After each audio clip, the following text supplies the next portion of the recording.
This episode is brought to you by Shopify. Selling a little or a lot? Do your thing however you cha-ching with Shopify, the global commerce platform that helps you sell at every stage of your business. Shopify helps you turn browsers into buyers with the internet's best converting checkout. 36% better on average compared to other leading commerce platforms. Get a $1 per month trial period at shopify.com/offer23. Hey, I'm Ryan Reynolds, owner of Mint Mobile, with a message for everyone paying big wireless way too much. Please, for the love of everything good in this world, stop. With Mint, you can get premium wireless for just $15 a month. Of course, if you enjoy overpaying, no judgments, but that's weird. Okay, one judgment. Anyway, give it a try at mintmobile.com/switch. New activation and upfront payment for 3-month plan required. Taxes and fees extra. Additional restrictions apply. See mintmobile.com for full terms. Ryan Reynolds here from Mint Mobile. Not only have I been the owner of Mint Mobile for the last few years, I've also been a customer. I don't know if you knew this, but anyone can get the same premium wireless for $15 a month plan that I've been enjoying. It's not just for celebrities, so do like I did and have one of your assistants switch you to Mint Mobile today. I'm told it's super easy to do at mintmobile.com/switch. New activation and upfront payment for 3-month plan required. Taxes and fees extra. Additional restrictions apply. See mintmobile.com for full terms. This episode is brought to you by Shopify. Selling a little or a lot? Do your thing however you cha-ching with Shopify, the global commerce platform that helps you sell at every stage of your business. Shopify helps you turn browsers into buyers with the internet's best converting checkout. 36% better on average compared to other leading commerce platforms. Get a $1 per month trial period at shopify.com/offer23. This episode is brought to you by Shopify. Selling a little or a lot? Do your thing however you cha-ching with Shopify, the global commerce platform that helps you sell at every stage of your business. Shopify helps you turn browsers into buyers with the internet's best converting checkout. 36% better on average compared to other leading commerce platforms. Get a $1 per month trial period at shopify.com/offer23. 'Tis the season to shine with H&M. Discover the holiday collection and find fashionable pieces for your wardrobe or for under the tree. Get inspired and dazzle with this year's glam. From tuxedo styles, bow detailed pieces, impressive prints, and more. From unforgettable looks to unforgettable gifts. With fashion finds to home decor, find it all at H&M. Treat your loved ones and yourself this season. Shop in-store or at hm.com. Empowered and Unapologetic is part of the Practice of the Practice Podcast Network, a family of podcasts that change the world. To hear other podcasts like the Bomb Mom Podcast, Beta Male Revolution, or Imperfect Thriving, go to practiceofthepractice.com/network.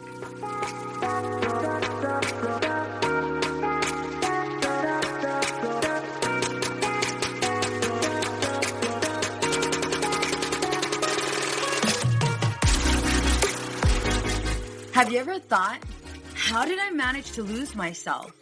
Being a mom is so hard, especially when we're feeling stressed and disconnected. We exhaust ourselves trying to create this perfect life for our family. You deserve to enjoy your marriage and your kids without the stress perfectionism brings.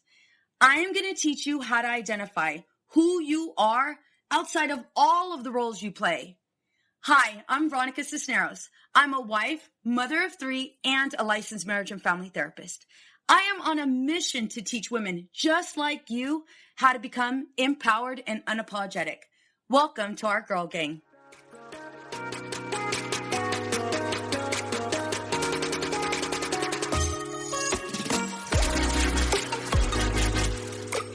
Hey ladies, I'm Veronica. I'm your host for Empowered and Unapologetic. Welcome back. This is a 3-part series.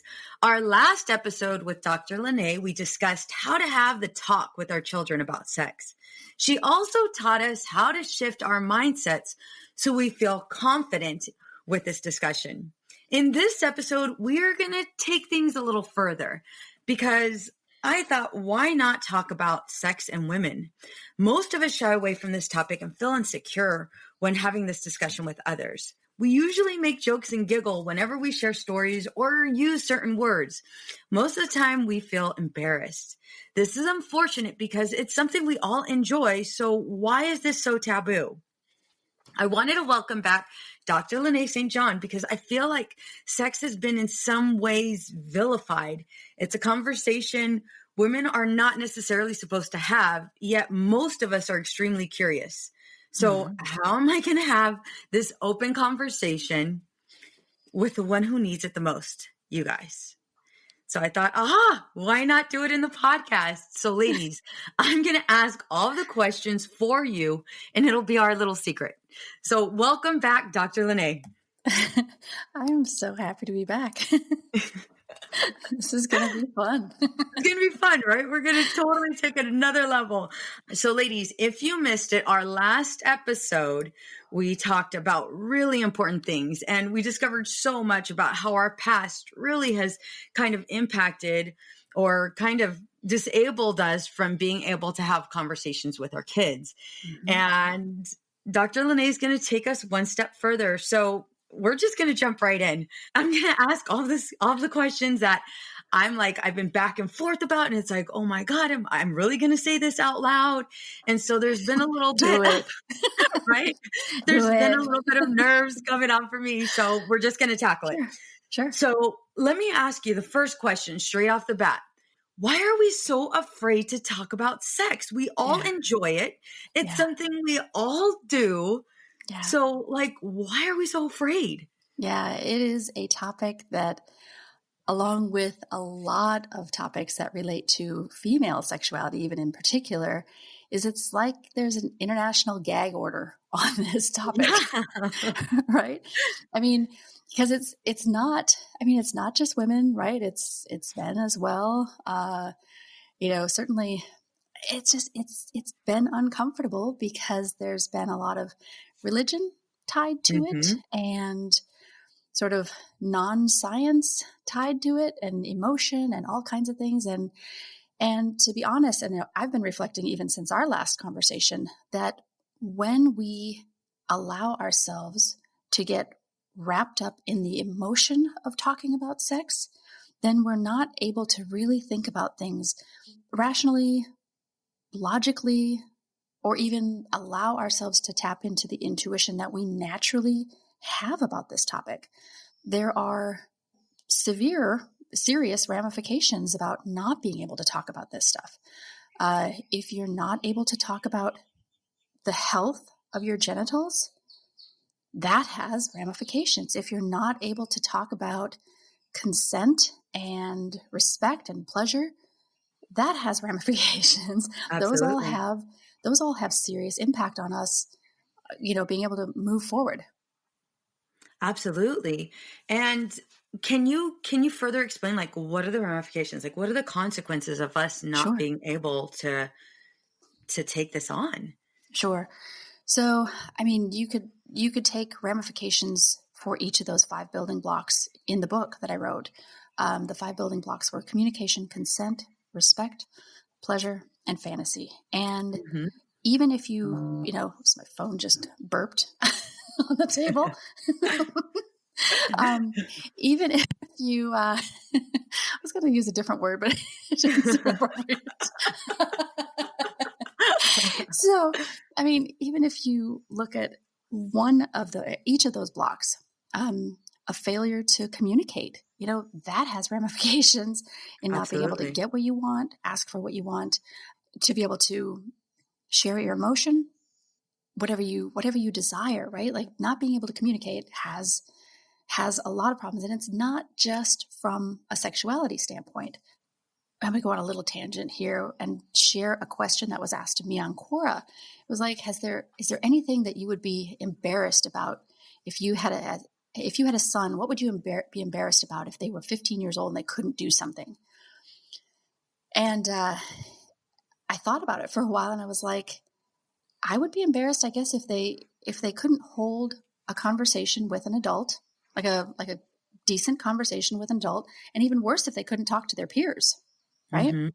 So communication moves with us throughout our lives, and hopefully as children, we've been encouraged to have our voice and to share our voice. I grew up in the age of children should be seen and not heard. And that still has ramifications in my professional life, because especially talking about sex, like there are times when I think, oh, certainly I shouldn't be talking about this. And that whole shouldn't be being seen and not heard is like, yeah, it runs through a lot. Yeah. So yeah, I mean, you could take any of the building blocks: consent, problems with consent, or the absence of it. Like we see what that looks like, and you can do that with any of the blocks. I appreciate you saying confidence and consent, because as women, there are plenty of times when we might be flirted with by someone and not necessarily know how to set a boundary. Or, we might be, what is the word? We might be like enticed, or it's not enticed. We might be persuaded to go ahead and have sex or make out when we necessarily don't want to. Or the other side, we might want to go ahead and, initiate sex with our partners. We might want to initiate, that kiss or just that level of intimacy, but there's just so much fear with saying no. And even a greater amount of fear with saying yes. And, I'm saying this, and I recognize, what I'm bringing up, and in 2 episodes after this, we will be talking about rape. And I have a therapist that we will be discussing that with, but I just want to make that clear. Like there's no power in our voice unless we are educated. Yeah. Unless we're able to go ahead and assert ourselves and set some healthy boundaries. Yeah. We don't have that power because we don't have that confidence. Yeah. Yeah. And the fear that you mentioned, the fear of saying no, is absolutely real for the reasons that, you'll get to in a couple episodes. But there's also fear because we know of the incidences where people say no and they are there's violence against them, right? So definitely that aspect of the fear is real. The piece about wanting to say yes and the fear of judgment around that, I think a big portion of that comes from the socialization that we need to be desirable to everyone. Yes. And that we feel like we're going to be judged. And I think probably one of the biggest aha moments I had in being an adult who went back to school to study sexuality and also went through a divorce and was dating, I got to learn firsthand that I didn't need to be appealing to everyone. It only mattered that I was appealing to the one that I was, with. Yeah. And there's another peer of mine who talks a lot about dating your species. And what he suggests is that you try to scare people off instead of trying to attract everyone and be interesting to everyone and curtailing a lot of your own natural instincts and urges and interests to appeal to everybody. Instead, to try to repel people. And the people that stay with you are your people. Those are the people that you should stick with, because they're going to probably be with you through thick and thin. And so, my own experience of that was 100%. That is exactly what I experienced, because, I dated someone who was very jealous. And I have one instance where somebody across a bar waiting for a drink smiled at me and I smiled back, and my date left me at the bar. Got so upset because I smiled to somebody else. Yeah. That was, it's hugely problematic. So there's, where was I going with that?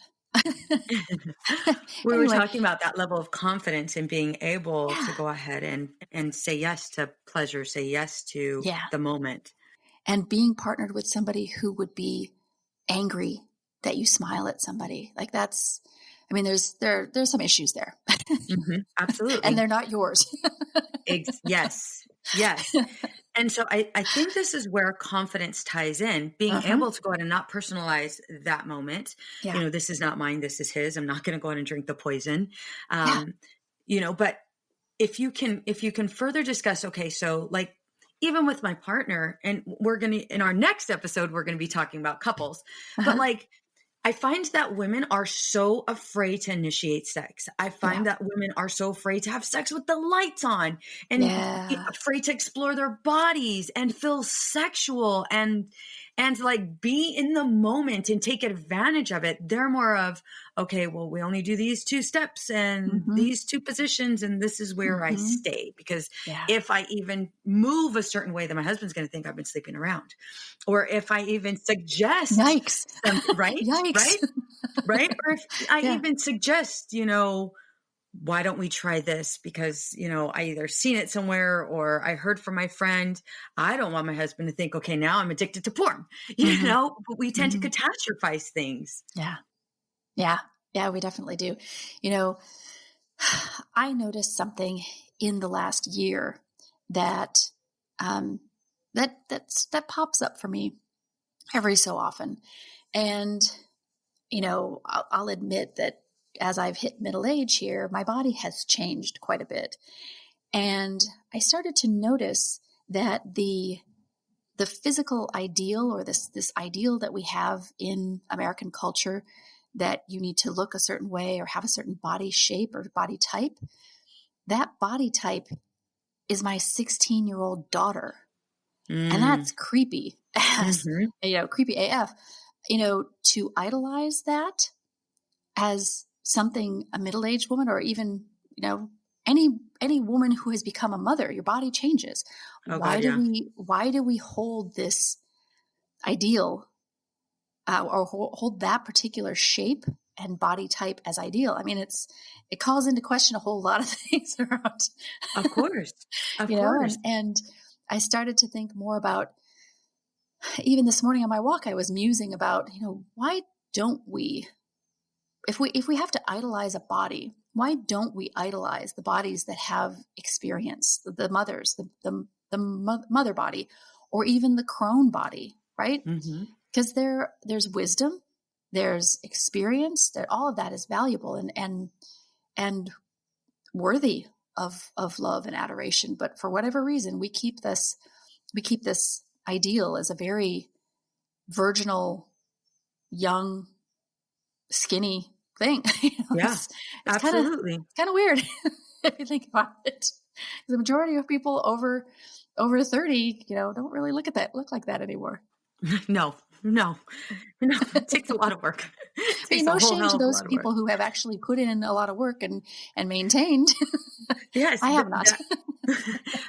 But I think that's no reason. That is no reason for us to keep ourselves from sharing this intimate moment with our partners, from being able to go ahead and find pleasure, and yet there's this restriction. I'm not good enough. My body doesn't look good enough, and I don't want to be judged. Right. And judgment. Yeah, exactly. And I think, ladies, he's with you. It's happening. You guys are in the moment. I highly doubt he is going to say no to you finding pleasure in this moment. He's just excited you're naked. Exactly. He's excited you picked him and it's about to happen. Yeah. He's excited that it's not his birthday and this is the only time it's happening. He's excited to be a part of it and be an active participant in it. Well, and I do have a suggestion for those who are wanting to have the lights off. Put a blindfold on him. Mm-hmm. Put the blindfold on him. See, so then if your judgment is about him, if your perception is that he will judge you for your body, put a blindfold on him and you do you. And just dance like nobody's watching, because nobody's literally able to see you. How do we do that? Because even right now, as you're saying this, I can hear so many women going, oh my God, he's going to touch that big old flab that's right there, or he's going to touch my thigh fat. Like, I can hear women actually saying this right now in my head. Yeah. And so how do we get past that? How can we just stay there? Because this is a beautiful moment between you and your partner, right? Yeah. And how can we get out of our own heads? Okay. So this one, as I'm thinking about it, that it's probably not going to come out totally right, but I think hopefully you can help me get this one. Yes, I hear you. Those are thoughts I've had about my own body as well. My daughters are teenagers, and we'll sit and watch a movie and we'll cuddle and or snuggle. And when my daughters were younger, they would, kind of press on my belly and the fleshy areas of my body and say how much they loved the squish, right? Mm-hmm. And even if you think about squishy toys, right? Like they're so fun to just squeeze and but there's no hate or frustration or whatever toward it. It's like you just love squishing the thing. Mm-hmm. You can't really do that with things that are hard, right? You don't really squish. I don't know. So, and the other thing too is I used to have students who would get really upset about having a FUPA, which is an acronym for fat upper pussy area, right? It's the mons pubis. If you are a little fleshier there, it's fleshy. But, and I can't remember who said this to me, but it might have been my partner, but like it's better to have like a little padding there instead of bone, right? Like it can't be fun to run up against bone all the time. So it is a bit of a mindset shift that, thinking about these things as lush and, voluptuous, healthy, zaftig. I don't know, like some of those words have a negative connotation, but I actually think that if we can embrace them more and think, this is a person who has experience and life, and I don't know, just words that pop into my head are kind of cheesy, it seems.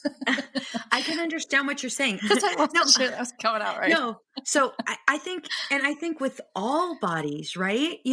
With all bodies, if we're a little extra fluffy or if we're not so fluffy and we're tight and toned, wherever you're at, your body is your body. And being able to go ahead and really challenge yourself, like, this is mine. This is my body. I've worked hard for it in whatever ways, in whatever capacity, and it gets to receive pleasure.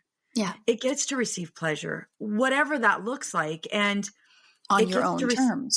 Bingo, on my own terms. And I think this is where we might even need to, dare I say, stand in front of the mirror, butt naked, right? And no, that actually is an exercise that I do. Exactly. I do it with I don't do it with my clients, but I encourage my clients in my private practice and the clients that I coach.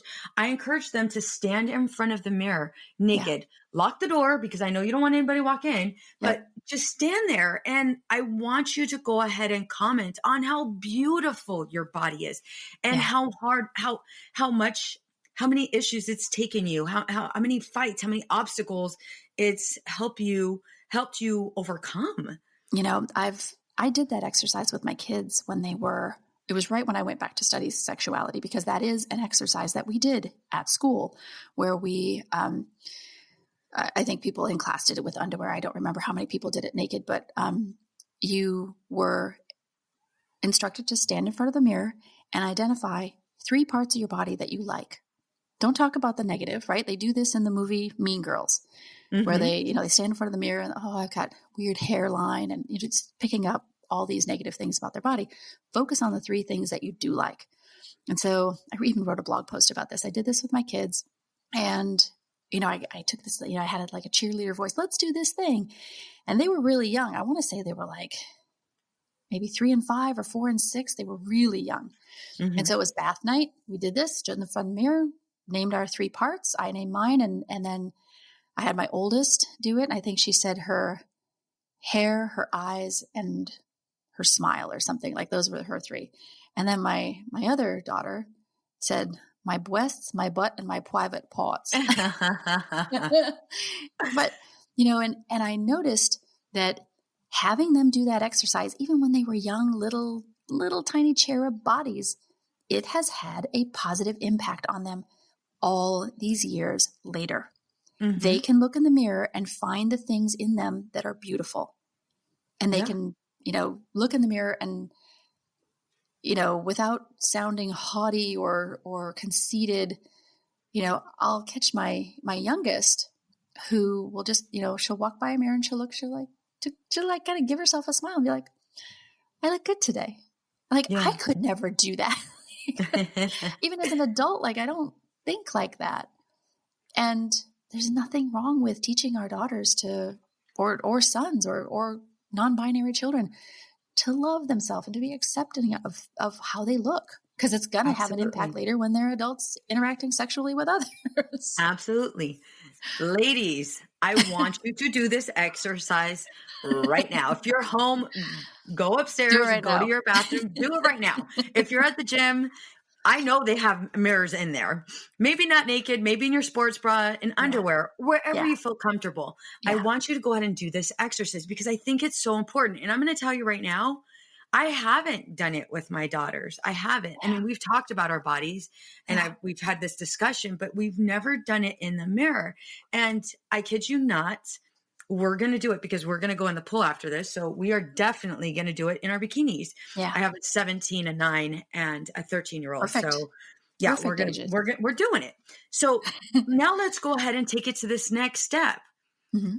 How do we become more sexually experienced when we weren't taught? And dare I say, how do we learn how to give blowjobs? Yes, I said it, girls. Yes, I said it. How do we learn how to masturbate? Yes, I said that word too. Yep. How do we learn how to have sex and try new sexual positions when my mom would kill me if I ever asked her, Mom, can you teach me, can you at least show me where I can, how I can be aroused or how I can, oh my God, I'm not even going to finish that sentence because if my mom will kill me, my mom listens to this, but it's just, so let's talk about that. Like, where do we learn how to become more sexual and more sexually experienced? Because when I hear this, it's like, oh, well, the only people that are sexually experienced are people that have slept around, and if you're not sexually experienced, well, it's because you've been this innocent young lady and that's what we want. But when you're with your husband, it's like, okay, wait a minute. There has to be more to this. Yeah. Well, and I think it calls into question the word experience, right? Yes. Are we prioritizing experience as partnered experience, or are we prioritizing experience as me knowing what feels good in my body? Because if I know what feels good in my body, to me, that's gonna help me instruct my partner. Right? Beautiful. Yes.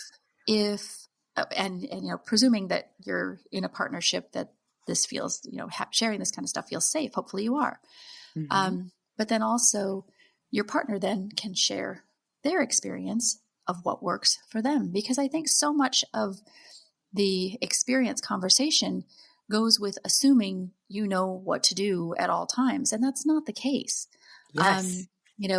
Being able to find someone that you can try things with is important.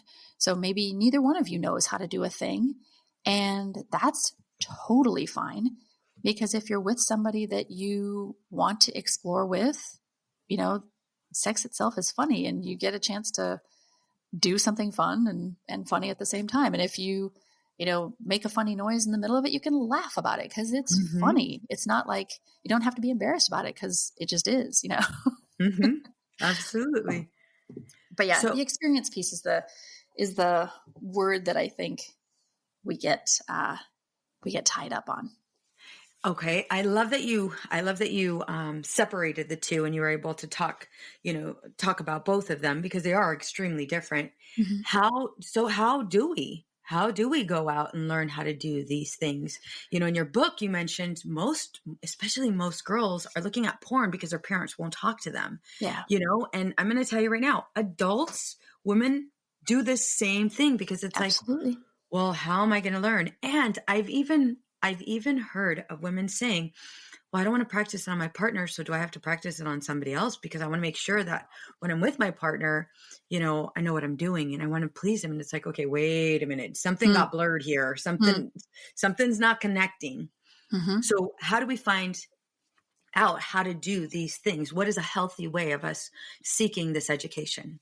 So yeah, these are definitely things that you can talk to a sex coach about, because there are, I mean, there's plenty of porn out there, but not all of it's good. So, the analogy is getting kind of worn now within the sex educator circles, but you don't learn how to drive by watching Fast and the Furious movies. Thank you. Yes.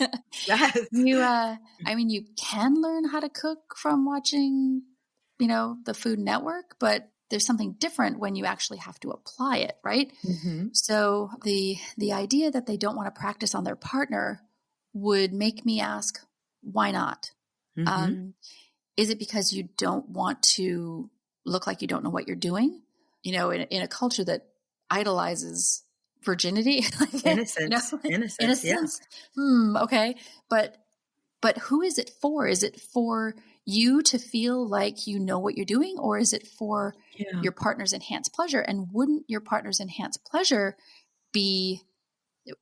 wouldn't achieving that be done better by asking and practicing on them? Like, how does this feel? Do you like this? Like, practicing all kinds of things. You can approach it as if you were a scientist exploring a new, part of the body, right? Like, absolutely. Okay, like, how does, tickling underneath the balls near the perineum, like, how do you feel like, or how does this feel? Mm-hmm.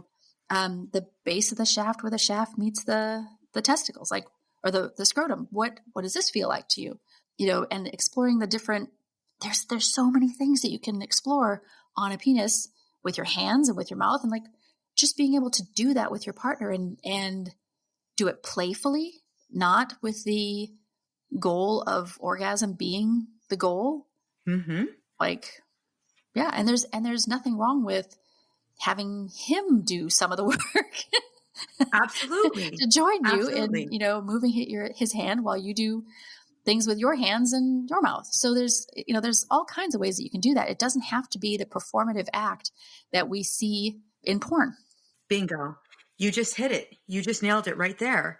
I think most women are under the impression that they have to be this porn star in order to satisfy their partners, or because porn might be their competition, or other women's bodies might be their competition, when in reality, ladies, that's all in that's all in your heads. Yeah. Those are insecurities. And if you're able to challenge those insecurities, then you're able to go ahead and find pleasure.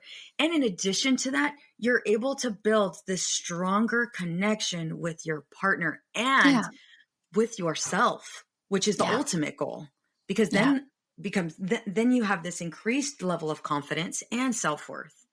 Yeah. And if you can connect your experience of pleasing your partner and seeing them get pleasure from the experience that you are sharing with them, that also gives confidence. It's like a positive feedback loop. Exactly. And it sounds like the best educator is the best place you're going to find this level of education is through practice. Yeah. Right. And there's no shame in practicing on your partner. Absolutely not. You can make it a game. One of the freebies I currently have on my website at the very bottom of the homepage is Touch Lab. It's oh girl, we need that one. Yes. It's a game. You can make sex into a bit of a playful thing, which there's nothing wrong with it being a playful thing. Mm-hmm. Absolutely. Because you're going to learn when you play. Yes. What do kids do when they play? They learn, right? Yes. And that kind of gets back to the fantasy block, right? So if you're incorporating play, you learn at the same time. Absolutely. Hey ladies, here's the deal. I've opened up a private VIP membership group. This community is hosted in a private Facebook group where I will do 1-hour weekly coaching calls. I'll help you create a goal action plan. You'll be provided with worksheets and assigned homework to hold you accountable. In addition, you will have access to me. Have a problem? Post it and get feedback. It's a healthy mix of coaching, accountability, and support. The VIP ladies have told me it feels like we're all sisters. I can really be myself here. Get access to our VIP membership group only when you join. Go to empoweredandunapologetic.com/VIP-membership. Start pursuing the change you so badly desire. You deserve it. So let me ask another question. Why do you think women fake orgasms? Well, there's a whole lot of reasons why women fake orgasms. It could be anything from wanting it to be over with quickly, or they want their partner to feel like they're doing something for them. Yeah. There's a whole lot of reasons. It's not helping your partner learn how you feel pleasure if you fake it. I was just going to ask you, what are the consequences? Yes. Yeah. They don't learn. No. So unless you're ready to sign up for fake orgasms all for the rest of your life, girl. Yeah, it doesn't help them. You're not, I'm trying to think of an easy analogy on this. It's not like a parent encouraging a child. That's kind of gross. But you certainly want to reinforce good behavior. So, don't fake it when it's not there, because you're teaching them or you're not teaching them the right things. Hence the whole reason why you don't want to do it. Yeah. Right. And there's, and most people don't realize that an orgasm for a person who has a vulva, they don't always achieve an orgasm through penile penetration or through penetration, period. Yeah. There was a statistic that got passed around quite a bit that it was, like 70% of women don't experience orgasm through penetration. I think the sample study was super small though, so I don't know if we can really make that a blanket statement for everyone, but I know that statistic does fly around a lot. It certainly is a lot of women though. Yeah, absolutely. So if you need to apply a vibrator to your clitoris while you have intercourse, totally fine. If you need to rub your clitoris while your partner penetrates you, that is also totally fine. You do whatever you need to do to feel pleasure. Yeah. And your partner can learn at the same time what gives you pleasure while they're penetrating you. Absolutely. Absolutely. And this goes back to exploring our bodies. Yeah. What do we knowing like? what feels good. Like, yes. Yep. And I get it. Society, our parents, there are so many people that have said, this is not okay. We don't talk about this. We don't do this. And if you do it, I don't want to hear it. Yeah. And I think in so many ways we have imprisoned ourselves from being able to go ahead and figure out what our pleasure spots are, or, that level of confidence. In so many ways, we've crippled ourselves from being able to go out and be intimate and explore all of these things because of those thoughts or because of what we've been told. Yeah. What is the most common mistake women make besides faking orgasms? Oh, let's see. The biggest mistake women make that I have been hearing recently is assuming that if your partner doesn't want to have sex, they're getting it somewhere else. Oh, yes, girl. Yes. Yes. I have heard this more than a few times in the past week. Yes. The sex drive of all of us, we can't just limit it to one gender. Our sex drive is impacted by a lot of different things. They can be external. They can be internal. Regardless of whether they're external or internal, they affect our interest in sex. So and this is a perfect example right now with coronavirus and COVID, if you're feeling a lot of stress, you probably aren't really into having sex right now.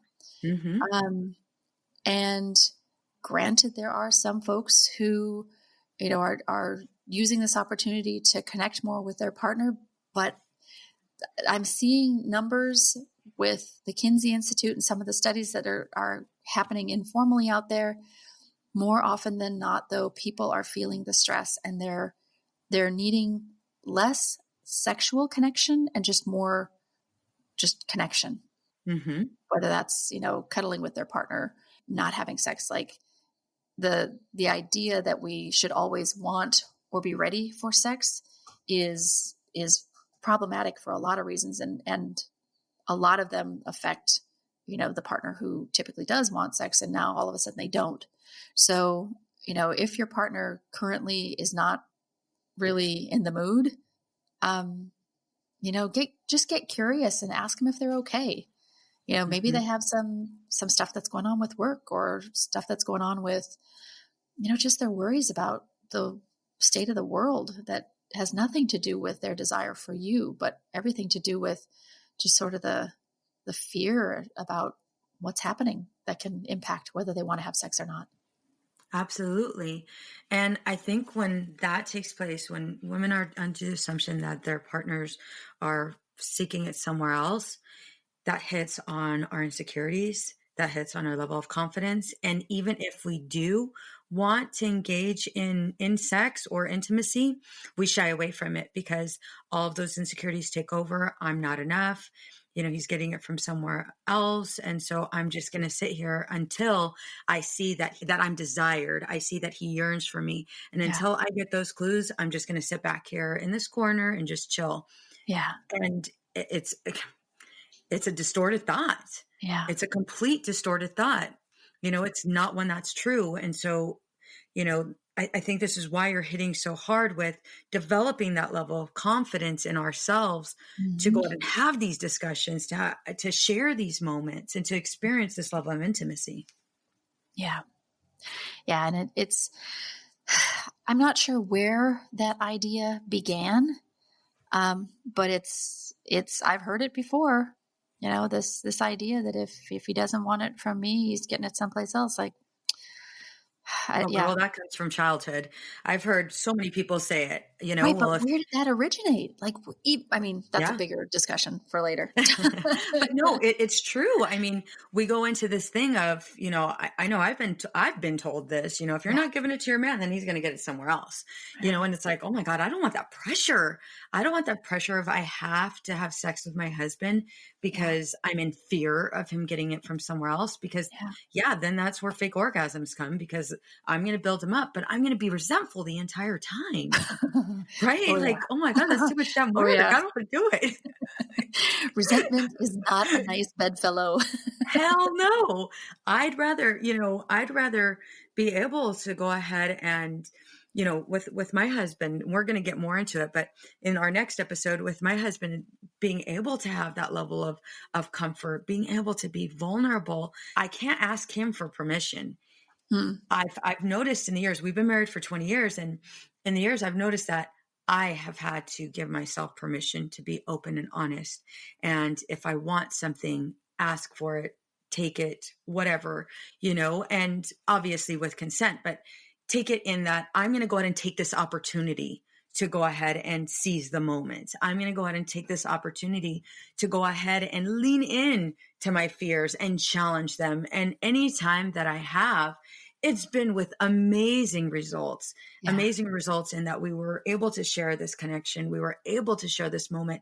We were able to strengthen our marriage, and there's been nothing but positive things from it. And don't get me wrong. There have been times that, he has said, of course you wait till the last minute, for you to initiate it. I'm dead tired or whatever. And it's like, okay, those feelings of rejection come up and well, he's not rejecting me. His ass has been falling asleep for the last hour. And it was like, he looked kind of cute.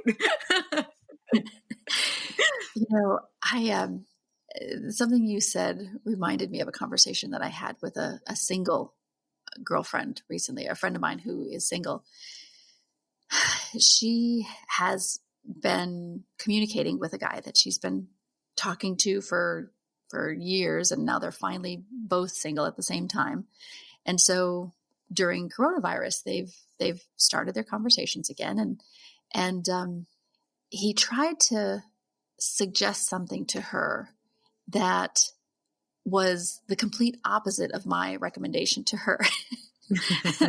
So they had met for like, they ran into each other out somewhere in public, and they could tell that there was like a little bit of electricity in the air. And I have to say, like, I think there might be a bit of a baby boom after, after quarantine is lifted, because, you know, she said that she never felt this spark with this person before, but seeing them out and like, not, you know, she lives by herself with her kid. And she was just like, oh my God, it was you could feel it in the air. And they were texting, and he said, let's make a pact not to touch ourselves or not to orgasm until we actually see each other. And I was like, girl, no, no, orgasm now, all you want. I want you to learn that you for sure are you can create your own pleasure. You don't need to rely on another person. It's felt like a kind of form of grooming for him to say, like, don't do it until we meet, you know, because I'm the only one. You go ahead. Yeah. I'm going to go masturbate all I want, because, you know, I don't want to need to wait for one person to provide it for me or make me think, you know, oxytocin is a hell of a drug. And it's going to make you think that, you know, this is your one and only. Yes. Yes. Anyway, so you can cut that if you want. Sidebar. So ladies, definitely do you. Definitely do you. That's what we're going to take from all of this. And no pun intended. Right. Or pun intended, I guess. Right.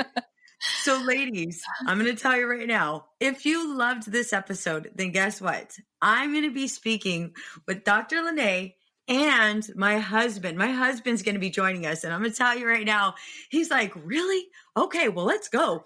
At first he was like, okay, wait a minute. What am I going to ask? And it's like, there's no limits. Like, let's just go there. Yeah. So we're going to do this because, again, couples and sex, I'm hearing it so much. I'm afraid. I don't know what my husband wants. I don't know how to have this conversation with him. Yeah. And I think having a male on this episode, I think will not only help you, but guess what? Your husband gets to listen as well. Yeah. So it's just this added bonus. Yeah. So we're discussing, this is a 3-part series. We are discussing all the things. And Dr. Lanae, I just have to say, I'm so, so thankful that you're willing to go ahead and take us all the way through and teach us all of the things that we so desperately are afraid to ask and secretly totally want to know. Yeah. Well, I'm your girl. I love talking about this topic. And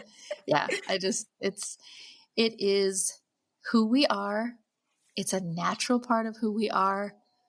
It's just figuring out how to get past that, the fear and all those other emotions that come up about it. Absolutely. Absolutely. All right, you guys, get ready because we're about to take it to another level.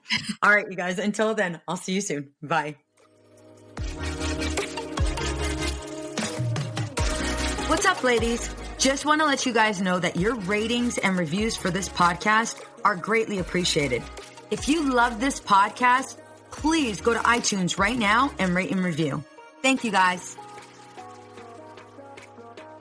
Many women lose their own identity in the shadow of being a mom and a wife. We are a community of women who support each other. We leave perfectionism behind to become empowered and unapologetic. I know you're ready for the next steps. If you want to become empowered and unapologetic, get my free course, Unapologetically Me, over at empoweredandunapologetic.com/course.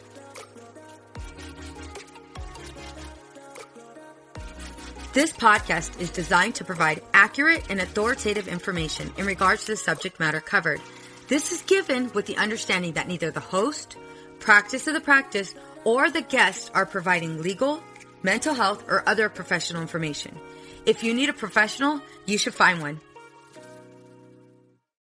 It's easy to blame ourselves for our struggles with alcohol. We see people around us being able to control their drinking without any consequences, yet no matter what we try, we can't seem to figure it out for ourselves. My name is Jillian Teets, and I am the host of the Sober Powered podcast, where I use my biochemistry background to explain the latest research in addiction and help you understand both why you drink the way you do and how to develop the skills and mindset you need to find freedom from alcohol. I discuss topics like why we think about our drinking 24/7, why we have no off switch, and why we crave alcohol. If you're struggling with your drinking or you know someone who is, then I hope that you will check out the Sober Powered podcast. New episodes every Friday. See you there. It's easy to blame ourselves for our struggles with alcohol. We see people around us being able to control their drinking without any consequences, yet no matter what we try, we can't seem to figure it out for ourselves. My name is Jillian Teets, and I am the host of the Sober Powered podcast, where I use my biochemistry background to explain the latest research in addiction and help you understand both why you drink the way you do and how to develop the skills and mindset you need to find freedom from alcohol. I discuss topics like why we think about our drinking 24/7, why we have no off switch, and why we crave alcohol. If you're struggling with your drinking or you know someone who is, then I hope that you will check out the Sober Powered podcast. New episodes every Friday. See you there. I know we've been taught that motherhood requires alcohol. I know we've been taught not to question our relationship with alcohol until we've lost everything.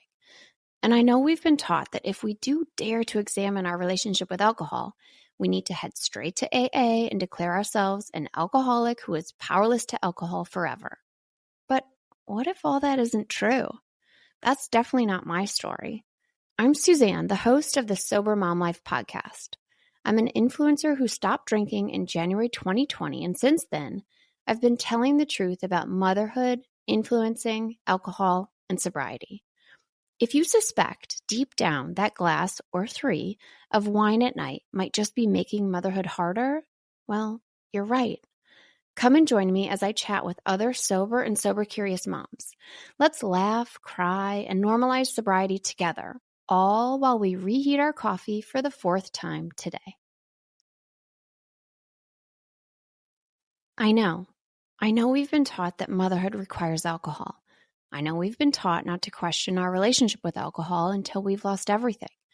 And I know we've been taught that if we do dare to examine our relationship with alcohol, we need to head straight to AA and declare ourselves an alcoholic who is powerless to alcohol forever. But what if all that isn't true? That's definitely not my story. I'm Suzanne, the host of the Sober Mom Life podcast. I'm an influencer who stopped drinking in January 2020, and since then, I've been telling the truth about motherhood, influencing, alcohol, and sobriety.